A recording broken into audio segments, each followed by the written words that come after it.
Bonjour, alors nous restons dans la question de la trahison qui occupe notre chapitre 13, non plus désormais vis-à-vis du frère qui entraîne son prochain vers d'autres dieux, mais vis-à-vis de vauriens qui corrompent des villes entières cette fois. Alors on passe à un autre niveau, celui des fils de Belial.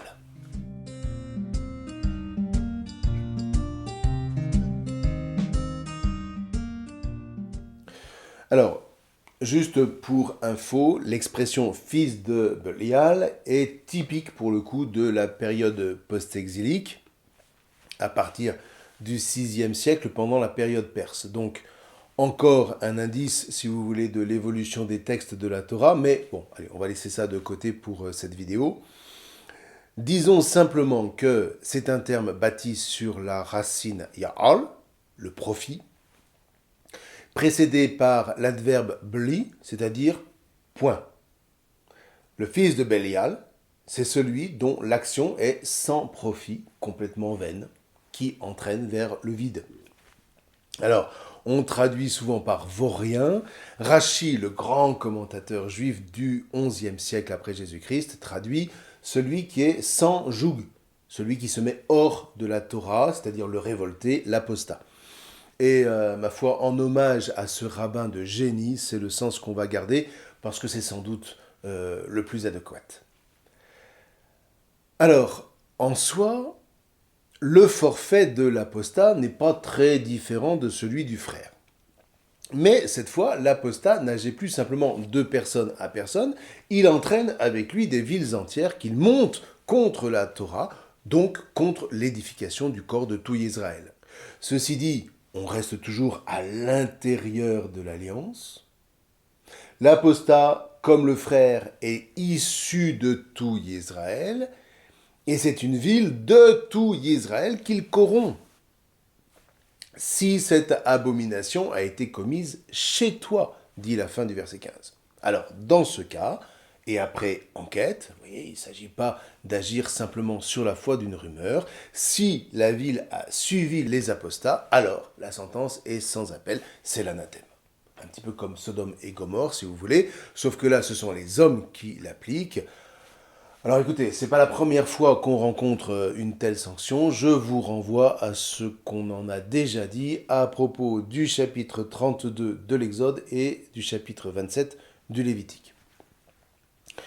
Notons néanmoins, comme pour la première partie du chapitre, que on a là une harangue qui est plus préventive qu'autre chose, dont le propos exprime la violence de l'époque qui est orchestrée avant tout par la Syrie, à qui les scribes se voient obligés de répondre sur le même registre.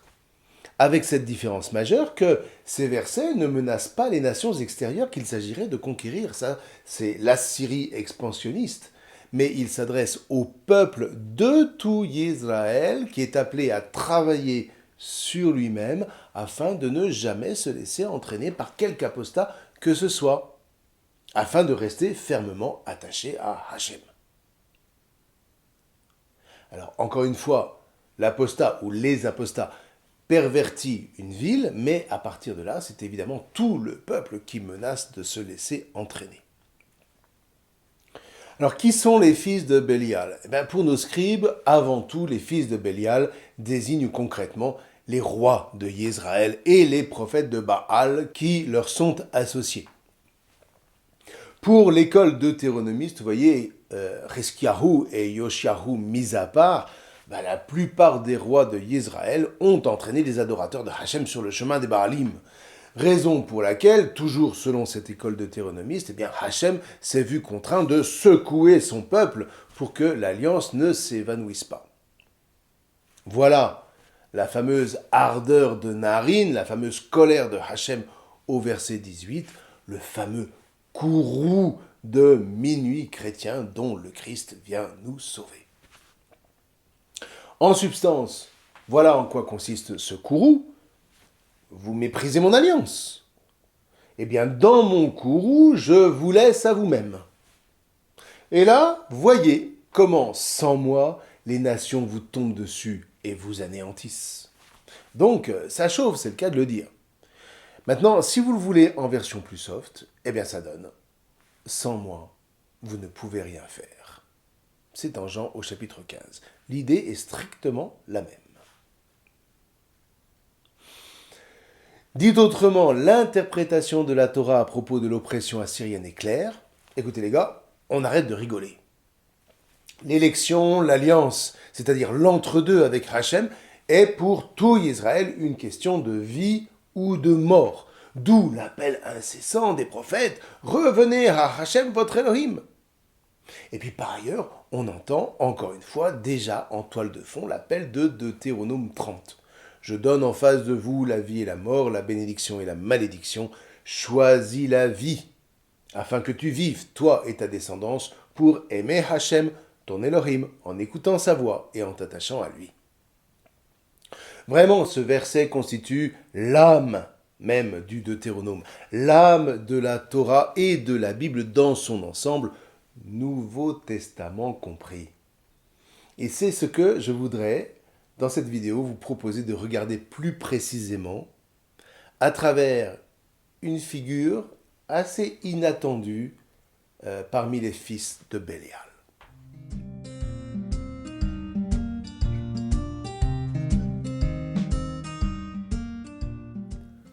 Lorsque Jésus affirme qu'il vient accomplir la Torah, la mener à plénitude, eh bien ça suppose qu'il assume même les passages aussi difficiles que notre chapitre 13. Alors maintenant, quant à comprendre comment il l'accomplit, croyez-moi, nous ne sommes pas au bout de nos surprises. Alors, on va s'appuyer ici sur l'ouvrage d'un rabbin contemporain, enfin il est décédé en 2016, il s'agit du rabbin Jacob Neusner que le pape Benoît XVI tenait en très haute estime. Dans son livre « Un rabbin parle avec Jésus », Jacob Neusner s'imagine en contemporain de Jésus, séduit certes, mais troublé par ses paroles, notamment à propos de la question du jeune homme riche. « Maître, toi qui es bon, que dois-je faire pour hériter la vie éternelle ?» Il va donc prendre conseil auprès d'un de ses pairs, rabbin comme lui, et voici le dialogue. Le Maître Jésus a expliqué quels commandements sont importants. Pouvez-vous me dire comment les choses se présentent dans la Torah ? Tous les commandements sont-ils la même chose ou l'un est-il plus important que l'autre ? Et j'exposais ainsi ce qui a hanté mon esprit toute la journée. Bon maître, que dois-je faire pour hériter la vie éternelle ? Et le maître de Jacob Neusner de répondre, depuis Moïse, les grands prophètes David, Isaïe, Michée, Amos et Habakkuk nous ont chacun enseigné ce qui importe. Voici ce qu'ils ont dit. Rabbi Shimlai a exposé 613 commandements ont été donnés à Moïse. David est venu et il les a réduits à 11. Psaume de David. Seigneur, qui habitera dans ton tabernacle, qui demeurera sur ta montagne sainte ? 1. Celui qui marche intègre. 2. Et pratique la justice. 3. Dit la vérité en son cœur. 4. N'a pas de calomnie sur la langue. 5. Ne fait pas de tort à son voisin. 6. Ne profère pas de remontrance contre son prochain. 7. Et qui regarde avec mépris une personne ignoble. Mais 8. Honore ceux qui craignent le Seigneur. 9. Qui jure à son détriment et ne se rétracte pas. 10. Qui ne prête pas à intérêt. 11. Qui n'accepte pas de pot de vin au détriment de l'innocent. C'est le psaume 15. Isaïe est venu et il les a réduits à 6. 1. Celui qui marche dans la justice. 2. Et parle avec droiture. 3. Qui méprise le gain extorqué. 4. Ne prête pas la main au pot de vin. 5. Ferme ses oreilles aux propos sanguinaires. Et 6. Ferme ses yeux pour ne pas voir le mal. Ceux-là habiteront dans les hauteurs. Michée est venu et lui les a réduits à 3. Il t'a été dit, ô homme, ce qui est bien et ce que le Seigneur réclame de toi. 1. seulement d'accomplir la justice et d'aimer de la clémence, et 3, de marcher humblement devant Dieu. Isaïe est venu de nouveau et il les a réduits à 2. Ainsi parle le Seigneur, observez l'équité et pratiquez la justice. Amos est venu et il les a réduits à un seul quand il a dit « Car ainsi parle le Seigneur à la maison de Israël, cherchez-moi et vous vivrez. » Et puis Habakkuk, le prophète, est venu et il les a aussi fondés sur un seul quand il a dit « Le juste par sa foi vivra. »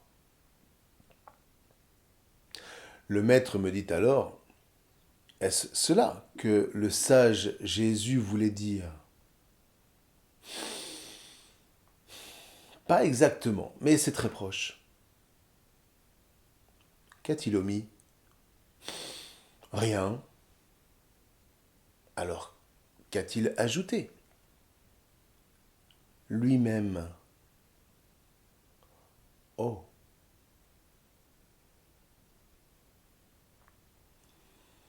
Et de fait, rappelons-nous dans l'Évangile selon saint Matthieu. Vous avez appris qu'il a été dit ceci, ceci, cela. Eh bien, moi, je vous dis. C'est au chapitre 5 de l'Évangile selon saint Matthieu. Et puis l'Évangile selon saint Jean. Moi et le Père, nous sommes Echad. Waouh, au chapitre 10. Amen, amen, je vous parle ainsi. Avant que Abraham fût, je suis, au chapitre 8.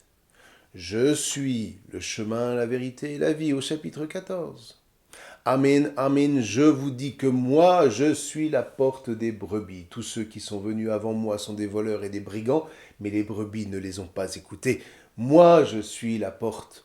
Si quelqu'un entre par moi, il sera sauvé. Il sortira et il entrera, il sera libre. Et il trouvera un pâturage, etc. C'est au chapitre 10. Et puis alors, pour ne rien dire, du pardon des péchés que Jésus proclame en son nom propre, alors même que, selon la Torah, seul Elohim en a la puissance. Donc, ce « oh » du rabbin, rapporté par Jacob Neusner, en fait, c'est un « oh » d'inquiétude, parce que pour un juif imprégné de la Torah, cet ajout de soi de Jésus à la Torah le désigne, d'après Deutéronome 13, comme rien de moins qu'un fils de Bélial, un apostat. Et ce faisant, la Torah appelle sur lui l'anathème. Or voyez, sur ce point comme sur aucun autre, Jésus ne dit que la Torah se trompe. Il ne se révolte pas façon Marx contre une Torah oppressive, non. Il l'assume en sa totalité. Je ne suis pas venu déposer la Torah ou les prophètes, mais mener à la plénitude. Autrement dit, Jésus consent à être condamné comme anathème par la Torah qu'il accomplit, alors en notre faveur. Ça, c'est très difficile à comprendre pour nous, alors si vous voulez bien, on va y aller pas à pas. Alors d'abord, n'oublions pas les propos de Jésus. Je n'ai été envoyé qu'aux brebis perdues de la maison de Israël. Donc, il se met prioritairement sous le joug de la Torah. Et pourtant, voilà qu'il dit, on vous a dit, moi je vous dis. Or là, qu'est-ce qu'il fait d'autre que de s'ajouter lui-même à la Torah afin d'entraîner ses frères, juifs, en priorité, à sa suite. Maintenant, que veut dire s'ajouter? Voilà la bonne question. Et là, rappelons-nous qu'il y a 2 dimensions en fait de la Torah. Il y a la Torah écrite, la Torah Shebirtav, et puis, enfin qui est celle de nos Bibles, et puis il y a la Torah orale, la Torah Shebehalpé, c'est-à-dire les commentaires qui permettent d'interpréter et de mettre en œuvre la Torah écrite. Et lorsque Jésus dit « Ne pensez pas que je sois venu déposer la Torah ou les prophètes, je ne suis pas venu déposer mais mener à la plénitude », c'est de la Torah écrite qu'il parle. En revanche, il va en donner une autre interprétation, ce qui signifie qu'il quitte la Torah orale pharisienne et qu'il crée sa propre Torah orale, celle qu'on entend dans les évangiles. Maintenant, dans la mesure où, dans la tradition pharisienne, Torah écrite et Torah orale sont indissociables l'une de l'autre, quasi consubstantielles, eh bien, instaurer une autre Torah orale en se présentant soi-même comme Hachem, dans la mesure où Hachem, c'est Elohim en tant qu'il est parlant, en tant qu'il sauve. Hein, Hachem, ça n'est dans le fond personne d'autre que la Memra, que le verbe de Elohim. Et là, les pères de l'Église en ont une vive conscience, et les enluminures du Moyen-Âge abondent, qui représentent précisément Jésus qui préside à la création, qui est dans le buisson ardent, etc. etc. Donc, instaurer une autre Torah orale au titre de Hachem fait chair, ben, qu'est-ce que vous voulez, ça revient nécessairement à tomber sous la sanction de la Torah écrite. Si des fils de Bélial sortis de ton sein entraînent les habitants de leur ville en disant « Allons servir d'autres Elohim que vous ne connaissez pas », en l'occurrence un fils de Israël qui se fait lui-même Hachem en personne, ou pire, un fils de Israël qui se présente comme Hachem fait homme, mais voilà une éventualité que la Torah ne veut absolument pas connaître parce que c'est abominable. Eh bien, enquête, investigue, interroge bien. Et si c'est vrai, si la parole est confirmée, si cette abomination s'est faite en ton sein, alors, pour frapper, frappe les habitants de cette ville au tranchant de l'épée, anathématise-la. Voilà la sanction du péché qui est sur nous. Du coup, que font les pharisiens ou les sadducéens face à Jésus? Ils enquêtent selon la prescription de la Torah. On ne peut pas le leur reprocher. Et ils ne peuvent pas faire autrement que de lui dire après enquête, ce n'est pas pour une mitzvah bonne que nous te lapidons, mais c'est pour un blasphème, parce que toi qui es homme, tu te fais Elohim. C'est au chapitre 10 de l'évangile selon saint Jean. Et là, j'aimerais qu'on se rappelle que, du point de vue des pharisiens, il n'y a strictement aucune mauvaise foi dans ce jugement. Pour eux, après investigation selon Deutéronome 13, eh bien Jésus n'est rien d'autre qu'un fils de Bélial. Et il tombe de ce fait sous le coup du courroux de Elohim. Lui et tous les juifs qui le suivent, lui et nous qui sommes des craignants Dieu, greffés sur la Torah écrite par le Christ que nous suivons. Tous, du point de vue de la Torah, nous tombons sous le coup du courroux divin qui se traduit en Deutéronome 13 par la sentence de l'anathème. Sauf que, avant que la multitude de ces brebis ne tombe sous l'effet de la sanction divine, selon la Torah écrite, voilà que Jésus assume, prend librement sur lui cet anathème, qui devrait retomber sur nous, avec lui, et le transforme en libre sacrifice pour le péché. Ce que dit Jean-Baptiste quand il le présente aux premiers disciples en disant « Voici l'agneau de Dieu qui lève comme on lève une sanction, le péché du monde. » Or, cette offrande de soi à Elohim pour le péché, en soi c'est un non-sens pour la Torah écrite. Alors, il y aurait beaucoup à dire ici, je vous renvoie à l'Épître aux Hébreux notamment, mais rien que le fait que Jésus soit anathème, rien que ça le dénonce à tout le moins comme impur, de sorte que, en admettant que soit possible ce genre de sacrifice de soi, à cause de cette impureté manifeste aux yeux de la Torah écrite, en toute logique, il est inenvisageable pour cette Torah écrite que Elohim puisse agréer son sacrifice. Sauf que, voilà, Elohim le ressuscite.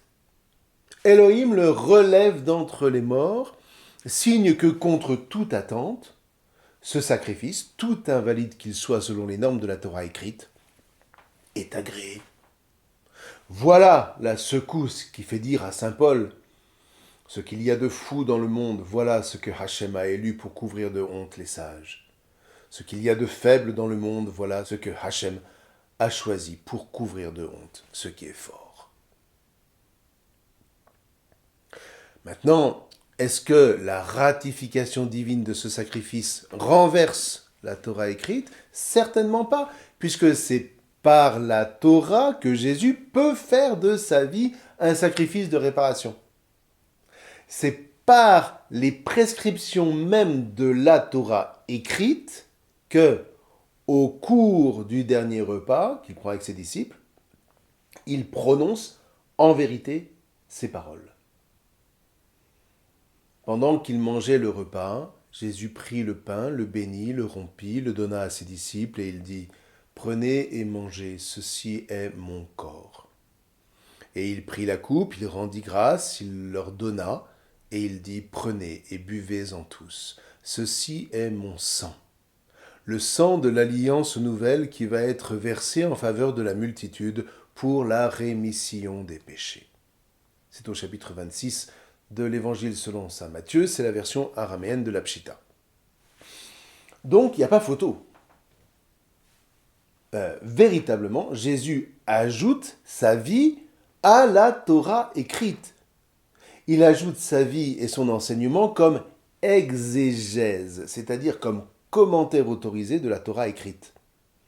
Une exégèse charnelle, et non pas seulement intellectuelle, logique. Une exégèse qui va être éprouvée sur la croix, parce que s'il ressuscite, s'il est agréé par Elohim, alors c'est que Jésus offre la véritable exégèse de la Torah. Mieux, il est en personne l'exégèse charnelle de Elohim. Et c'est Saint Jean qui le révèle dès le début de son évangile. Elohim, nul ne l'a jamais vu, un unique engendré, le Verbe fait chair, qui est jusque dans le giron du Père. Celui-ci, si je traduis littéralement, c'en est fait l'exégèse du Père. Une exégèse qui se pose donc comme la Torah orale, qui illumine la Torah écrite pour la mener à sa plénitude et la faire passer du potentiel au réel. Une Torah orale que Jésus porte à même sa chair, qu'il délivre à travers sa vie et ses enseignements, éprouvée comme l'or au creuset par sa passion et par sa résurrection. Sauf que, encore une fois, avant qu'il ne soit ressuscité, cela même place Jésus ipso facto sous le coup de la sentence de Deutéronome 13, dans la mesure où Jésus s'instaure dès lors comme le Seigneur de la Torah. D'ailleurs, c'est ce qu'il revendique quand il dit aux pharisiens « Le Fils de l'homme est Seigneur du Shabbat ». Ça, c'est une sentence, mais énorme, c'est exorbitant. Sachant que la Torah pose le Shabbat comme le sceau par excellence de l'alliance éternelle entre Hachem et son peuple, eh bien, s'instituer Seigneur du Shabbat, c'est s'instaurer Seigneur de la Torah.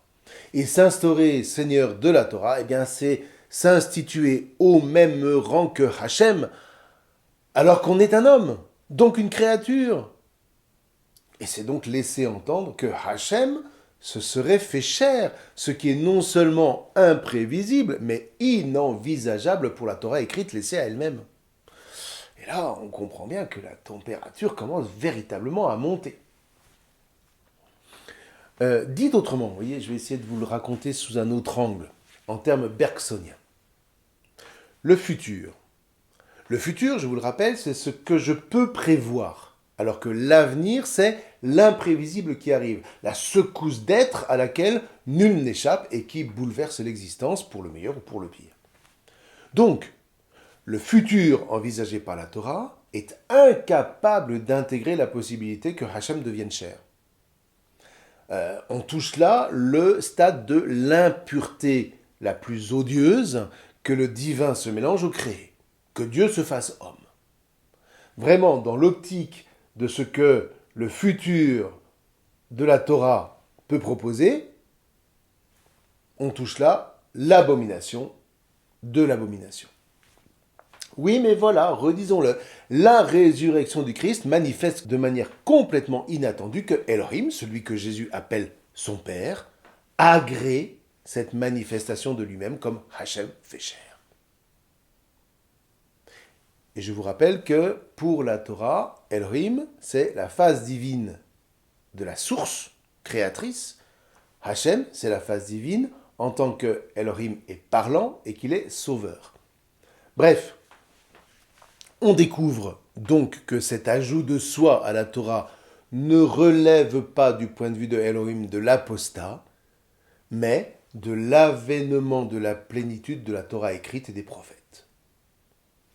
Par le Christ, avec lui et en lui, par la Torah orale qu'il proclame, nos évangiles, eh bien la Torah écrite passe encore une fois du potentiel au réel, ce qu'elle n'aurait jamais su faire par elle-même. On y reviendra particulièrement dans la prochaine vidéo. En attendant, quand même, reconnaissons que la méthode est paradoxale. Saint Paul dira « Celui qui n'a pas connu le péché, Elohim, par la Torah, l'a fait pécher en notre faveur afin qu'en lui nous devenions justice de Elohim » dans la deuxième épître aux Corinthiens. Paul s'inspire de la vision du prophète Yeshayahu à propos de celui qu'on appelle le serviteur souffrant, qu'il décrit notamment au chapitre 53 de son livre, et qu'on ne peut pas comprendre en dehors de Deutéronome 13. Là, il faudrait relire l'ensemble du poème, mais je vais me contenter de quelques versets. Méprisé, rejeté des hommes, homme de douleur, pénétré de souffrance, nous l'avons mésestimé. Ainsi portait-il nos souffrances, ainsi était-il chargé de nos douleurs, et nous l'avons estimé frappé, meurtri par Elohim en personne, affligé, transpercé par nos rébellions, meurtri par nos fautes. La sanction de notre paix est sur lui, et nous voilà guéris dans ses blessures. Comme des brebis, nous étions en errance, c'est-à-dire pécheurs, chaque homme vers son chemin, et Hachem a fait retourner sur lui nos fautes à tous. Hachem, par la Torah écrite, a voulu le briser, l'endolorir, il a voulu assumer par lui la justice de la Torah. Mais écoutons bien la suite. S'il fait de sa vie un sacrifice de réparation, mon serviteur verra une descendance. Il prolongera ses jours. Par sa main, c'est-à-dire par son agir, la volonté de Hachem triomphera. C'est-à-dire que le peuple verra le salut annoncé par la Torah. Vous voyez, s'il fait de sa vie un sacrifice de réparation, eh bien Jésus entre de plein pied dans la vision du prophète Yeshayahu.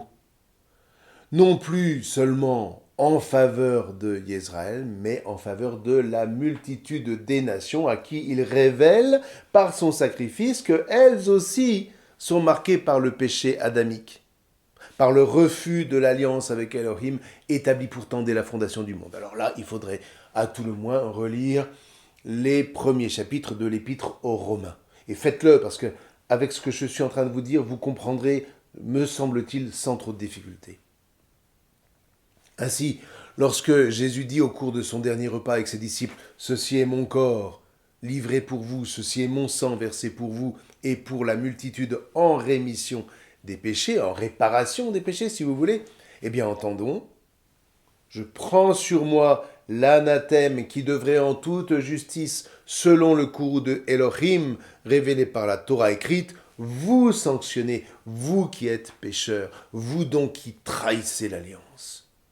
Je fais de ma vie un sacrifice de réparation en votre faveur, c'est-à-dire que je paye le prix de cette sanction, et ce faisant, je lève la sanction. Voici l'agneau de Elohim qui lève les péchés du monde, dira encore une fois le prophète Jean-Baptiste. Ce faisant, je vous sauve du courroux légitime par lequel Elohim devrait, en toute justice, toujours selon la Torah écrite, vous abandonner aux griffes de la mort. Moi, par mon sacrifice de réparation, je vous rachète à la mort en assumant l'anathème sous lequel me fait tomber la Torah écrite. Autrement dit, eh bien, je déverrouille la Torah écrite de l'intérieur, de sorte que ce qu'elle annonce, sans pouvoir le donner, eh bien moi, à travers le sacrifice de ma vie, je vous l'offre. Étonnant. Alors peut-être êtes-vous surpris de m'entendre dire que Jésus est venu offrir ce que la Torah ne pouvait pas donner par elle-même. Écoutez, on prendra le temps d'en dire quelques mots la prochaine fois. D'ici là, je vous laisse sur ces considérations, assez bouleversantes quand même, je l'avoue. Mais encore une fois, Saint Jérôme a décidément raison. L'ignorance de l'Écriture, c'est l'ignorance du Christ. Je vous remercie.